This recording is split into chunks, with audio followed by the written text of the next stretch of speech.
अभी तक हमने इस सेक्शन में जो पढ़ा था, हमने पहले वन अफोरिज्म से अफोरिज्म फोर तक हमने एक सेक्शन पढ़ा था जिसमें हमने aims and objectives of the physician के बारे में पढ़ा था। उसके बाद हमने उठाया aphorism number 5 to aphorism number 8, जिसमें हमने ब्लूप्रिंट ऑफ केस टेकिंग के बारे में पढ़ा। हमने पढ़ा टोटलिटी ऑफ सिम्टम किसे कहते हैं, कॉजा ओकेजनैलिस किसे कहते हैं, कहाँ से हम सिम्टम्स को एक्वायर करेंगे। उसके बाद हमने वाइटल फोर्स के, डायनेमिज्म के और वाइटल कॉन्सेप्ट ऑफ डिजीज के बारे में पढ़ा इन अफोरिज्म्स।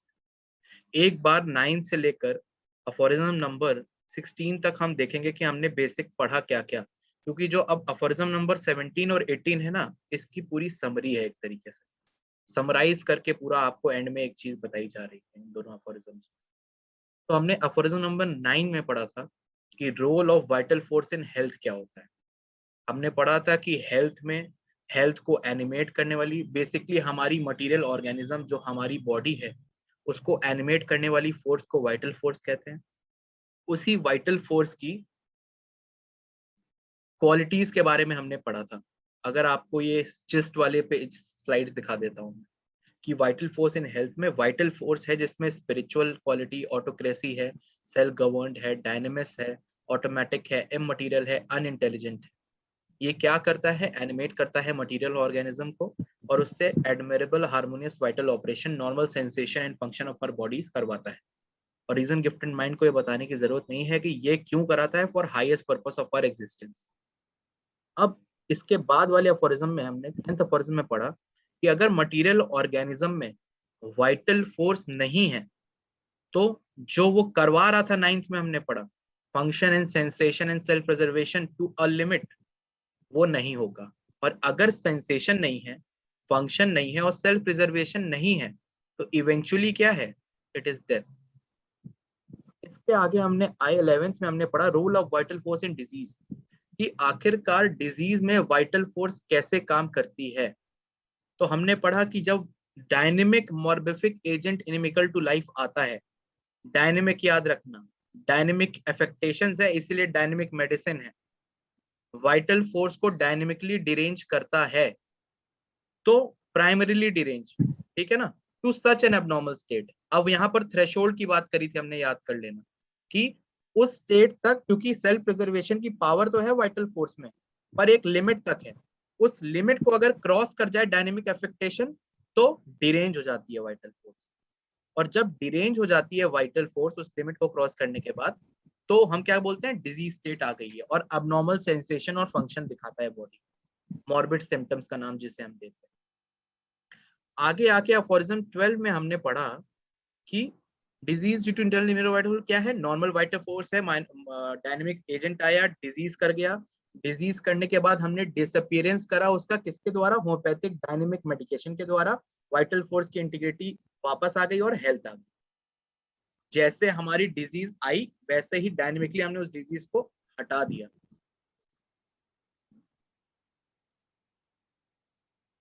13th में हमने मटीरियलिस्टिक कॉन्सेप्ट ऑफ डिजीज के बारे में पढ़ा जो एलोपैथ्स मानते हैं, जो कि हमने पढ़ा था टोले कॉसम से रिलेट करके कि ये मटीरियलिस्टिक कॉन्सेप्ट है क्या और हमारा डायनेमिक कॉन्सेप्ट एक मटीरियलिस्टिक कॉन्सेप्ट से डिफर करता है। डिजीज मैनिफेस्टेशंस के बारे में पढ़ा था कि हमारे भगवान ने, हमारे गॉड ने हमारी बॉडी को इतना परफेक्टली बनाया है कि हमारी कोई भी अंदर की ऐसी डिरेंजमेंट नहीं है जो बाहर हमें दिख ना सके। मतलब कोई भी अंदर डिरेंजमेंट होगी तो साइन एंड सिम्टम्स के द्वारा दिखेगी और हम उसको ट्रीट करेंगे, अंदर छुपी नहीं रह सकती है, इतनी परफेक्ट क्रिएशन है हमारी। फिर हमने होलिज्म के कॉन्सेप्ट के बारे में पढ़ा था पिछले क्लास में कि वाइटल फोर्स ऑर्गेनिज्म चाहे हेल्थ में चाहे डिजीज में एक होल है, एक यूनिटी है, अलग नहीं किया जा सकता, अलग करते हैं उसको समझने के लिए। और फिर हमने आके एंड में ये पढ़ा कि अगर इसको ठीक करना है तो डायनेमिक मॉर्बिफिक एजेंट से डिरेंज हुई है डायनेमिक वाइटल फोर्स, तो उसको ठीक करने के लिए भी डायनेमिक मेडिकेशन लगेगी। ये एक पूरा जिस्ट था, ये एक पूरा हमने जो वाइटल फोर्स के कॉन्सेप्ट में अब तक पढ़ा था। अब आगे आते हैं हम इसमें अफोरिज्म नंबर 17, जो एक तरीके से समराइज कर रहा है इसी चीजों को जो हम पढ़ते चले आए हैं अभी तक।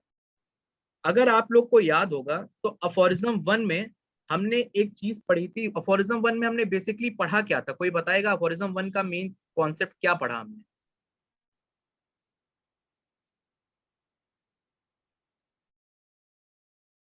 सर फिजिशियंस मिशन क्या होता है फिजिशियंस मिशन?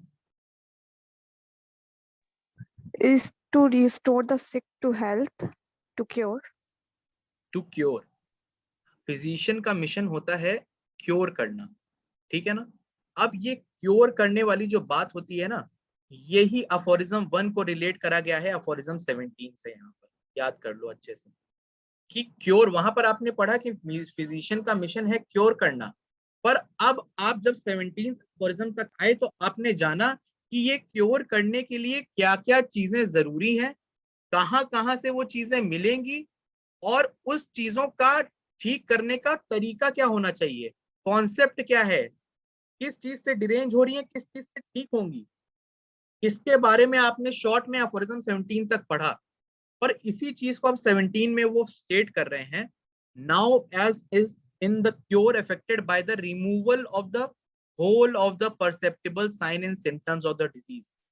अब ये जो क्योर की बात कर रहे हैं यहाँ पर, as in the cure affected, cure कैसे अफेक्ट होगा, removal of the whole of the perceptible sign and symptoms of the disease. ये whole of the perceptible sign and symptoms of the disease को मैंने हाईलाइट किया है।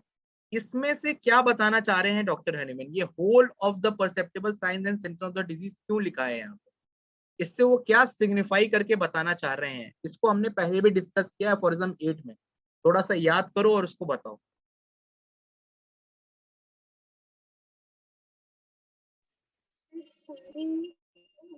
मतलब mental health, physical health, सभी aspects को कंसीडर करना है होल ऑफ द परसेप्शन। ठीक है, मेंटल, फिजिकल और सोशल। सोशल, ठीक है। ये WHO की डेफिनेशन से हमने रिलेट करा था, और हमने पढ़ा था कि हेल्थ जो कॉन्सेप्ट है वो मल्टी डायमेंशनल कॉन्सेप्ट है, वो आप किसी सिंगल डायमेंशन में सिग्निफाई करके बता नहीं सकते। हेल्थ का ठीक होना उसकी सिर्फ प्रेजेंटिंग कंप्लेंट का ठीक होना हम नहीं मान सकते, उसके साथ साथ हर एस्पेक्ट में जो डिसईज हुई है उसको, किसी भी चीज में ईज से हट के जो हुआ है उसको वापस लाना। आपका पूरा क्योर का पर्पस ये होना चाहिए, ये मिशन होना चाहिए आपका, whole of the perceptible sign and symptoms of disease. इसके बारे में भी आगे हम और डिस्कस करेंगे। The internal alteration of the vital force to which the disease is due, consequently the whole of the disease is at the same time removed. अगर आपने ये सारे परसेप्टिबल मतलब जो देख पा रहे हैं, जो समझ पा रहे हैं, वो साइन एंड सिम्टम्स सारे हटा दिए, जिसके साथ साथ क्या होगा, इंटरनल वाइटल फोर्स का डिरेंजमेंट अपने आप ठीक हो जाएगा। इफेक्ट और कॉज की जो हमने बात पढ़ी थी कि अगर डिरेंजमेंट है तो दिखेगा कैसे, सिम्टम्स के, साइंस के थ्रू, और साइन एंड सिम्टम्स हट गया तो क्या डिजीज रहेगा, नहीं। इसी को वो बोल रहा है कि क्योर इफेक्ट करने में सारे साइन एंड सिम्टम्स का हटना, और उसी के साथ साथ अंदर अंदर पे हमारे dynamic derangement of vital force का ठीक होना, इसको हम क्योर मानेंगे। आगे क्या कह रहा है, it follows that the physician has only to remove the whole of the symptoms in order at the same time to abrogate and annihilate the internal change, that is to say the morbid derangement of the vital. कि ये whole of perceptible sign and symptoms के removal के साथ साथ क्या होगा, साथ ही साथ पैरेलली ये जो अंदर हमारा वाइटल फोर्स का डिरेंजमेंट हुआ था वो भी एनिलेट हो जाएगा, वो भी एब्रोगेट कर दिया जाएगा, और हेल्थ एंश्योर करेगी, हेल्थी स्टेट में बॉडी आ जाएगी। Consequently, the totality of the disease itself. But when the disease is annihilated, the health is restored, and this is the highest, the sole aim of the physician.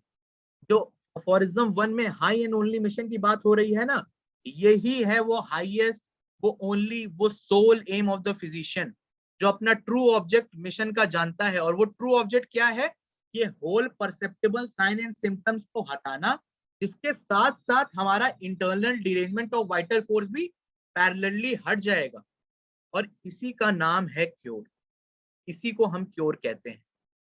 और इसी aphorism 1 से relate करते हुए याद करिए, aphorism 1 के footnote में जहां थ्योरेटिकल मेडिसिन की बात करते हैं डॉक्टर हनीमैन, नीचे इसको भी मेंशन किया है एक लाइन में इन्होंने, which consists not in learned sounding prating but in giving aid to the sick। फिर से याद दिलाया आपको कि वो बातें करके पेशेंट से जो उसके क्योर के लिए कोई फायदेमंद नहीं है, बस उसको आप समझा रहे हैं, बुझा रहे हैं किसी चीज पर, उससे क्योर से उसका कोई मतलब नहीं है, ऐसी बातें करने का पेशेंट से कोई मतलब नहीं। आपका काम, आपका highest and only and sole mission है साइन एंड सिम्टम्स को हटाना, जिसके साथ साथ derangement of vital force, dynamic derangement of vital force अपने आप चली जाएगी, जिसको हम क्योर का नाम देते हैं। आपका प्राइमरी ऑब्जेक्टिव, आपका हाईएस्ट एम यही है, थ्योरेटिक मेडिसिन नहीं। और थ्योरेटिक मेडिसिन में हमने आगे भी डिस्कस कर लिया था कि यहाँ थ्योरेटिक मेडिसिन से बताना क्या चाह रहे थे डॉक्टर ने, प्रैक्टिस ऑफ मेडिसिन, और उससे रिलेट करके बताया था कि इससे हटना नहीं है, इसका मतलब ये नहीं होता है, ये हम डिस्कस कर चुके हैं पहले। अब इसमें 2 फुटनोट हैं जिसके बारे में हम पढ़ेंगे। पहले आते हैं हम whole of the perceptible sign and symptoms. अब ये whole of the perceptible sign and symptoms में प्रेजेंटिंग कंप्लेंट हो गई, फिजिकल मेंटल हो गए, हम लोग लेते हैं, चलो ठीक है। और एस्पेक्ट्स जानना बहुत जरूरी है, और इसके लिए आपको डायमेंशंस ऑफ हेल्थ को पढ़ना बहुत जरूरी है। ऐसे में ही WHO की डेफिनेशन में एक डायमेंशन आता है जिसको हम कहते हैं सोशल, कि डायनेमिक मॉर्बिफिक एजेंट से डिरेंज हुआ वाइटल फोर्स, तो फिजिकल, मेंटल और सोशल वेलबींग को देखते हैं हम, इन तीनों चीजों को हम ढूंढते हैं। अब हमारा फिजिकल मेंटल तो हम बहुत अच्छे से कवर कर लेते हैं, पर क्या हम सोशल एस्पेक्ट ऑफ हेल्थ पे ध्यान देते हैं? इसी सोशल डायमेंशन को डिफाइन करते हैं कि social wellbeing implies harmony and integration with in the individual, between each individual and other members of society, and between individuals and the world in which they live.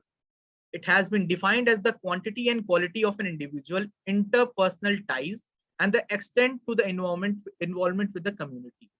मतलब जिस community में वो रह रहा है, जिस लोगों के साथ वो रह रहा है, जिस एनवायरमेंट में वो रह रहा है, उस सोशल एनवायरमेंट में क्या वो सोशली इंटरैक्टिव है, क्या वो अच्छे से रह पा रहा है, क्या वो ईज के स्टेट में रह पा रहा है, सोशल इंटरेक्शन इजीली कर पा रहा है, वो भी एक एस्पेक्ट होता है हेल्थ का। और ऐसे ही काफी ज्यादा एस्पेक्ट्स होते हैं हेल्थ के जिसको हम सोचते भी नहीं है और समझते भी नहीं है। इसीलिए यहाँ पर whole of the perceptible sign and symptoms की बात करते हैं डॉक्टर हनी, कि सिर्फ डिजीज को, प्रेजेंटिंग कंप्लेंट्स को हटा देना हम डिजीज नहीं मान सकते, हमें एक एक इंडिविजुअल एस्पेक्ट्स ऑफ डिजीज को समझना है और देखना है कि क्या वो पेशेंट उन एक एक एस्पेक्ट से पार पा चुका है या उससे आगे बढ़ चुका है कि नहीं। ऐसे ही और बहुत सारे डायमेंशंस होते हैं, मैं इसका एक PDF आर्टिकल आपको सेंड कर दूंगा कि what are the multi dimensional concepts of health, जिसको आप एक बार अच्छे से पढ़ लेंगे तो आपको थोड़ा समझ में आएगा कि किस डायमेंशन की बात हो रही है यहाँ पर। और इसी में कुछ डायमेंशंस यहाँ पर मेंशन्ड है, जैसे कि philosophical, cultural, socio economic, environmental, educational, nutritional, curative, preventive. अब यहाँ पर आप याद कर लीजिए इस बात को कि अफोरिज्म 5 में जो एक्सेसरी सर्कमस्टेंसेस हम पढ़ते हैं ना, वो एक्सेसरी सर्कमस्टेंसेस भी अपने आप में आपको अलग अलग डायमेंशंस ऑफ हेल्थ दिखा रहा है। वो 7 पॉइंट, और जिसके आगे हनीमैन ने लिखा है ETC एक्सेट्रा, जो कि और भी हैं, पर वो 7 मेजर पॉइंट्स हैं। वो 7 मेजर पॉइंट्स भी आपको डिफरेंट डायमेंशंस ऑफ हेल्थ दिखा रहे हैं। आपका ऑक्यूपेशन के रिलेटेड, आपका सेक्सुअल फंक्शन से रिलेटेड, आपका सोशल कल्चरल रिलेशन से रिलेटेड, हर चीज पे ध्यान देते हुए हमें काम करना है। इसी का मतलब है whole perceptible sign and symptoms. और अगर आपने ये whole perceptible sign and symptoms को ठीक कर दिया, और साथ साथ क्या होगा, dynamic derangement of vital force abrogate और एनिलेट हो जाएगी, तो एक ही चीज होगी, क्योर, और कुछ नहीं, और हेल्थ आएगी आपकी बॉडी में। अब आते हैं हम अफोरिज्म के फुटनोट पे, जो पहला फुटनोट यहाँ पर दिया हुआ। अब आप लोग इस फुटनोट को एक बार यहाँ पर पढ़िए, रीड करिए, और थोड़ा अपनी तरफ से बताओ कि इस फुटनोट से आपको क्या समझ में आ रहा है, यहाँ क्या बताया जा रहा है। आप लोग ने ये फुटनोट अपने क्लासेस में भी पहले पढ़ा हुआ है, सीनियर्स हैं उन्होंने तो और पढ़ा हुआ है, तो एक बार जो पढ़ चुके हैं उनको आता है वो बोल सकते हैं, जो नहीं पढ़े वो एक बार पढ़ें और बताएं कि यहाँ क्या बताना चाह रहे हैं डॉक्टर हनी।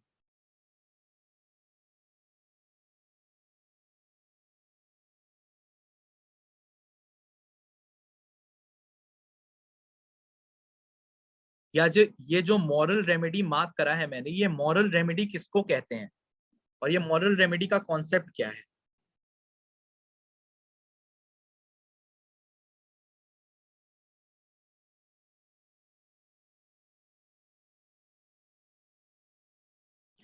कोई भी है जो आंसर करेगा इसको?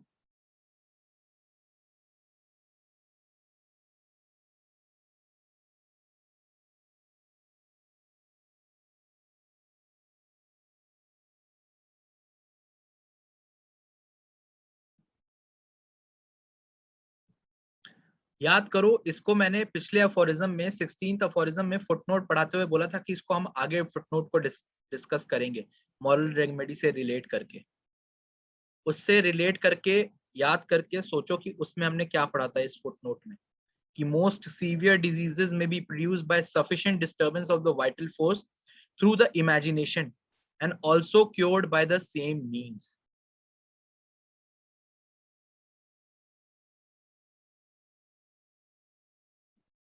कोई भी बोलना चाहता है हाँ या ना? कोई बात नहीं है उसमें।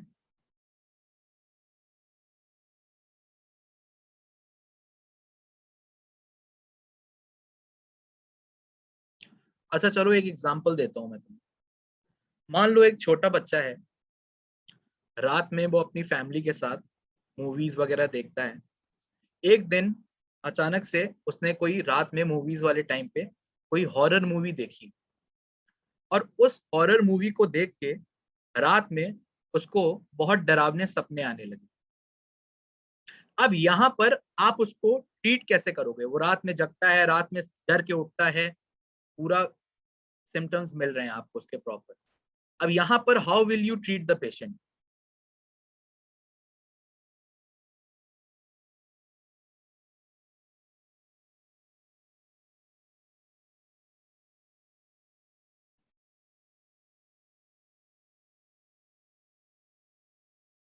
विभोर?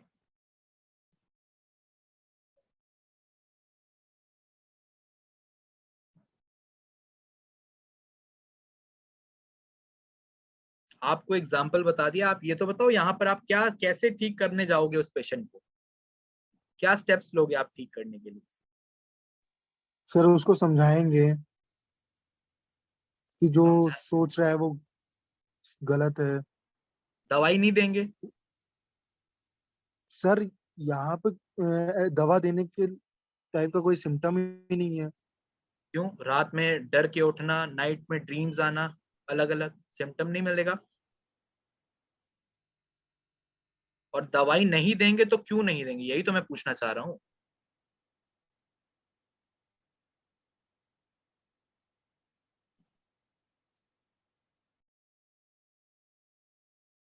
तुमने क्योंकि बोला सर वो उसने हॉरर मूवी देखी तो वो उस चीज को सोच सोच के परेशान हुआ है, तो हम ऐसे ही ट्रीट करेंगे कि हम उसे समझाएंगे कि जो चीज वो देखा है वो ऐसा रियलिटी में नहीं होता, तो एक तरीके से उसको मोरली मतलब उसके समझाने की ही कोशिश करेंगे। ठीक है, बिल्कुल सही बोला तुमने, पर इससे एकदम करेक्ट आंसर है।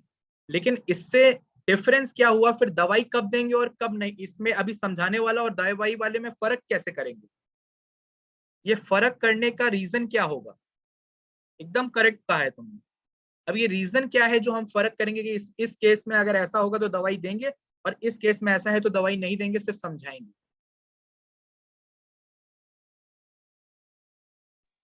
सर अगर साइन और सिम्टम्स देगी उसकी बॉडी तब हम दवाई देना स्टार्ट करेंगे। कौन बोल रहा है ये? Gargi. Gargi, sign and symptoms मिल रहा है। साइन एंड सिम्टम्स इसमें भी मिलेगा, साइन एंड सिम्टम्स वैसे भी मिलेगा। क्या साइन एंड सिम्टम्स वो कॉज, वो जरिया होगा जिसके थ्रू आप बताओगे कि हाँ अब इसको हम ऐसे ट्रीट करेंगे मेडिसिनल सब्सटेंस के थ्रू, या इसको हम समझा के ट्रीट करेंगे? यहीं पर यहाँ पर आप अफोरिज्म नंबर 16 के फुटनोट पे ध्यान दीजिए, जो हम पहले पढ़ के आ रहे हैं, कि मोस्ट सीवियर डिजीज में be produced by sufficient disturbance of the vital force through the imagination. Imagination के थ्रू वो वाइटल फोर्स डिस्टर्ब हो रही है और वो सफिशिएंट डिस्टर्बेंस आ रहा है, और also cured by the same means. Same तरीके से उसको ट्रीट करने की बात कर रहे हैं। यहाँ dynamic derangement of vital force नहीं हो रहा है, यहाँ कोई एक्सटर्नल कॉज, कोई एक्सटर्नल डिरेंजमेंट की वजह से, कोई इमेजिनेशन की वजह से उसको वाइटल फोर्स पे इफेक्ट आ रहा है। और उस एक्सटर्नल इफेक्ट को ठीक करने के लिए हम उसी इफेक्ट को सही करने की कोशिश करेंगे। अगर डायनेमिक डिरेंजमेंट होगा तो हम मेडिसिनल सब्सटेंस की मदद लेंगे। यहां हमें डिफर करना है कि ये जो उसको ड्रीम्स आ रहे हैं, ये जो उसका रात में डर के उठना हो रहा है किसी भी पेशेंट का, उसका कारण कोई internal dynamic derangement of vital force है, कोई रीजन नहीं मिला। अब ये कैसे जानोगे कि internal derangement of vital force की वजह से हो रहा है कि किसकी वजह से, दूसरे कॉज की वजह से हो रहा है? इंक्वायर करोगे। जब इंक्वायरी में आपको मिलेगा कि ये ऐसी मूवी देखा था, उसके बाद से इसको ऐसे ड्रीम्स आना चालू हो गए हैं, तो वहां पर आप दो चीज करोगे। पहले उस कॉज को हटाओगे, अफोरिज्म 7 कॉज ओकेजनैलिस को हटाओगे, कि बोलोगे माता पिता को कि आप उसको रात में ऐसी मूवीज दिखाना बंद करिए। दूसरी चीज करोगे कि आप उसको समझाइए कि फिक्शन क्या है और रियलिटी क्या है, उसमें डिफरेंशिएट करिए, बच्चे को समझाइए। और इसी समझाने को, इसी कॉज के हटाने को मॉरल रेमेडी का नाम दिया जाता है। It is not a medicinal substance, ये याद कर लीजिए। उसको समझाना, उसको रियलिटी से सामने लाना, बेसिकली इसको मॉरल रेमेडी कहते हैं। और अगर आपको केस टेकिंग के दौरान मिला कि ऐसा कोई कॉज नहीं है, ऐसी कोई हॉरर मूवी नहीं देखी, ऐसी कोई चीज नहीं हुई, फिर भी ऐसे ड्रीम्स आते हैं, तो ढूंढो कि क्या कोई इनर माइजमेटिक स्टेट तो नहीं है जो उसको इस चीज को हैम्पर कर रही है। या अगर कोई कारण नहीं है तो देखो कि फिर ये उसका डायनेमिक डिरेंजमेंट की वजह से ही हो रहा है। हम केस टेकिंग में ड्रीम्स लेते हैं, पर ड्रीम्स को साइफर करना भी बहुत इंपॉर्टेंट है। ड्रीम्स की जितनी इंपॉर्टेंस हम मानते हैं, हमें ये भी जानना बहुत इंपॉर्टेंस है कि ये ड्रीम्स किस वजह से आ रही हैं। अगर मैं एक बच्चे का केस ले रहा हूं और कल वो एक डरावनी मूवी देख के आया है और उसको सपने, एक हफ्ते पहले वो देख के आया और उसको सपने एक हफ्ते से आ रहे हैं, और मैं ये मान के चल लूं कि उसको fear of dead bodies, fear of snakes, या जो भी उसका पर्टिकुलर चीज है उसको मान के चल लूं, तो क्या वो ड्रीम जो है वो क्या वो सिग्निफाई करती है हमारे टोटलिटी में आने के लिए? नहीं करती। वहां पर हमें उसको, उस कॉज को हटाना है, उसको समझाना है, और अपने आप वो ड्रीम्स आना कम हो जाएंगी, बंद हो जाएंगी। इसको हम मॉरल रेमेडी का नाम देते हैं। हमें मेडिसिनल सब्सटेंस के यूज करने की जरूरत नहीं है वहां पर।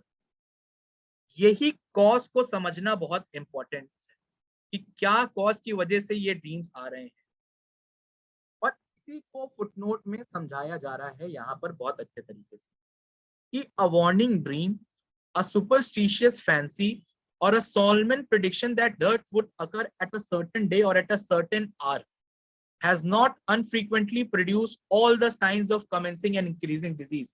अब यहाँ पर गार्गी ध्यान दो, क्या कह रहा है?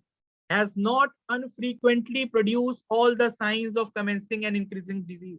ऐसे ही साइन एंड सिम्टम्स दिखाता है जैसे एक डिजीज में होते हैं आपको, लेकिन क्या बोल रहे हैं? Of approaching death and death itself at the hour announced, which could not happen without the simultaneous production of the inward change corresponding to the state observed internally.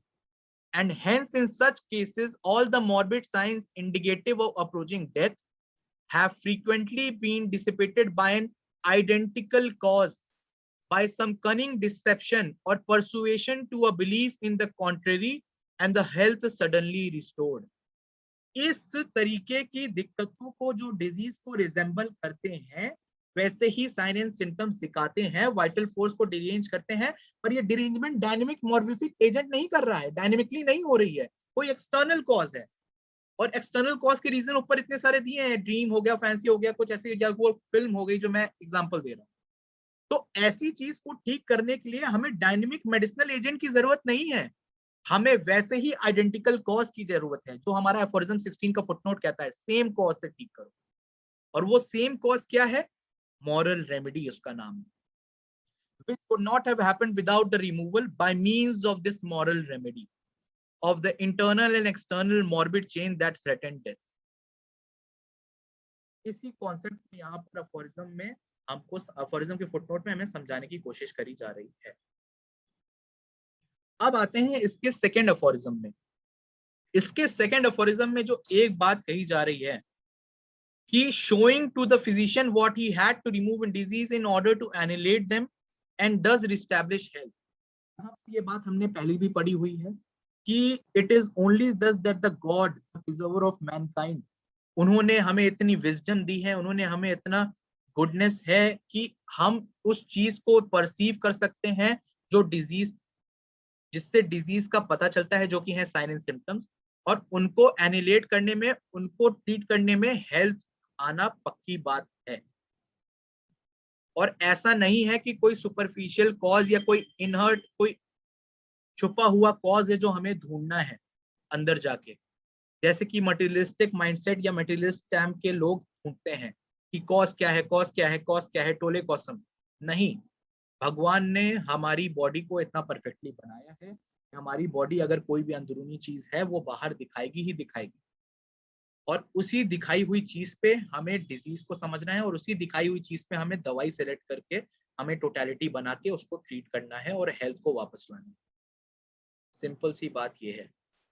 इसी को राशिद सर एक्सप्लेन करते हैं गैलर्ट्स पोयम से।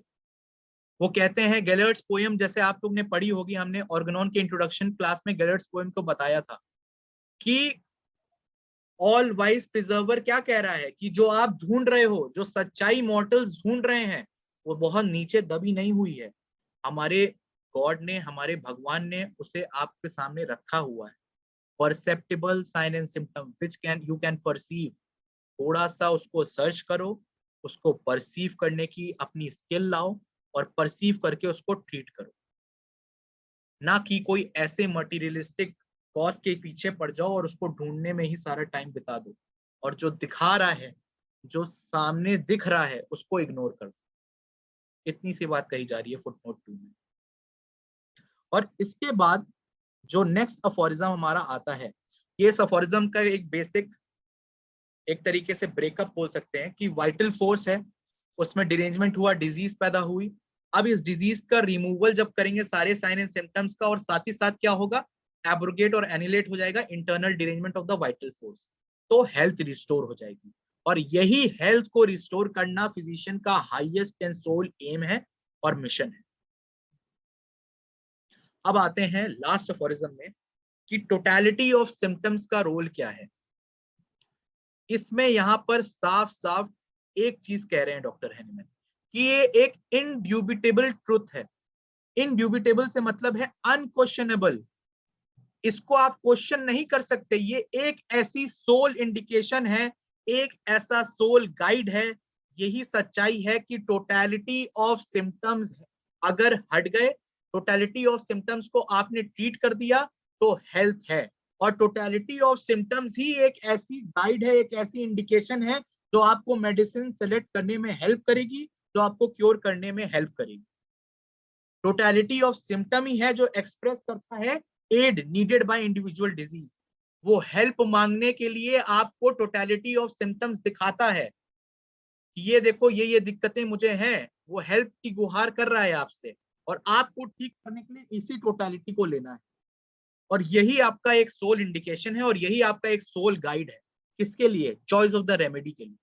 और ये remedy selection आपको क्या कराएगा? आपका बेसिक मिशन कराएगा, जो कि है क्योर करना। इतनी सी बात कही जा रही है सब अफोरिज्म में। अब टोटलिटी ऑफ सिम्टम्स की कोई डेफिनेशन बताएगा एक बहुत ही शॉर्ट लाइन में कि ये टोटलिटी ऑफ सिम्टम हम कहते किस चीज को है। आपने अफोरिज्म 7 में इसके बारे में पढ़ा था। ये टोटलिटी ऑफ सिम्टम हम बोलते किसको है? एक शॉर्ट में, एक वर्ड में, 2 वर्ड में, एक लाइन में कोई भी बताएगा टोटलिटी ऑफ सिम्टम के बारे में कि होम्योपैथी में टोटलिटी ऑफ सिम्टम कहते किसको है?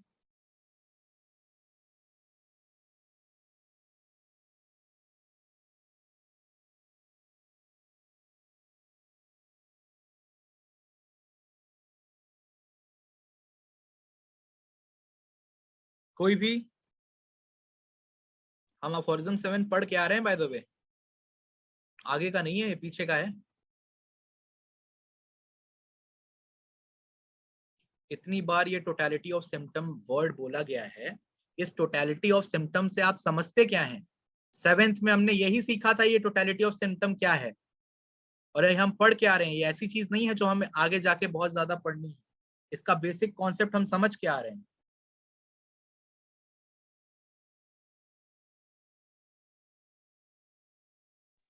Sir, hmm, totality of symptom is a qualitative aggregation of all the characteristic symptoms.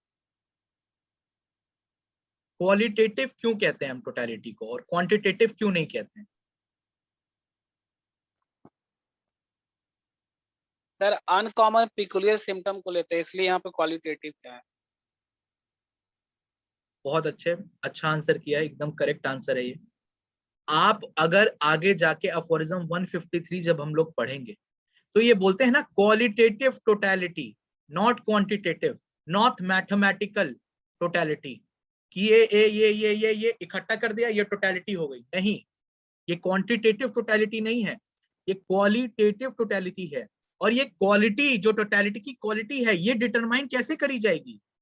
ये डिटरमाइन करी जाएगी आपके अफोरिज्म नंबर 153 से, जो कहता है कि पिक्यूलियर, रेयर, ये सिम्टम्स, अनकॉमन सिम्टम्स, ये आप पढ़ोगे सिम्टोमेटोलॉजी में। अगर आपको सिम्टोमेटोलॉजी पढ़ाई जाएगी तो उसमें पढ़ाया जाएगा कि कौन से सिम्टम्स इस रेयर, अनकॉमन, पिक्यूलियर के अंदर आएंगे, और यही जो इसके अंदर आएंगे यही आपकी क्वालिटी डिटरमाइन करता है, और यही आपकी क्वालिटेटिव टोटलिटी को बनाएगा, आपकी टोटलिटी ऑफ सिम्टम्स को बनाएगा।